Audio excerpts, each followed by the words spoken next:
संहिता का मतलब है दिग्दर्शन। जो आदमी सत्ययुग में जन्म होगा वो कौन सा नीति और नियम पालन करेगा। त्रेता युग में कपिल का संहिता जो सांख्य दर्शन का अनुसार पालन होगा।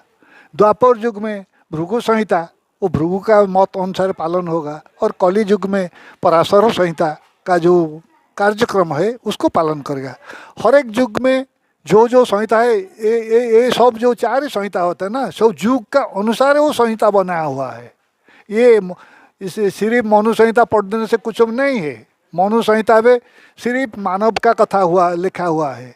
इस संहिता में कोई ब्राह्मण क्षत्रिय वैश्य शूद्र का नाम नहीं था, क्योंकि जिसका संस्कार था वो सब ब्राह्मण क्षत्रिय वैश्य होते थे।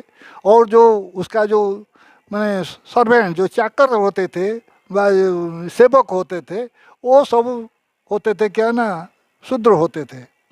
ये जो तीन थे ना, वो तीन का काम समाज को संचालित करने के लिए जो देवा देवी का मंत्र पाठ करेगा उसको ब्राह्मण बोलते थे।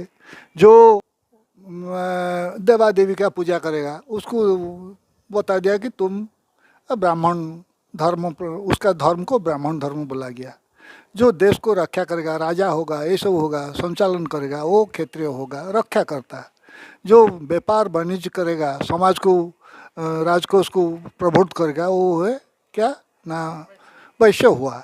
वो तीन का संस्कार था। जैसा कि हमारा विवाह का समय में 10 संस्कार होता है, ब्राह्मण जब उपनयन होता है वो 9 संस्कार होता है, और शादी का समय और एक हो जाता है 10। वो जो 10 संस्कार है उसका थी। एवं विवाह भी वही थे। आप देखिए भीष्मदेव कितना ज्ञानी है।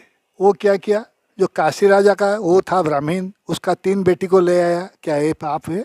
नहीं। उसी समय पर ब्राह्मण क्षेत्र वैसे वो 3 अपना अपना अंदर शादी था।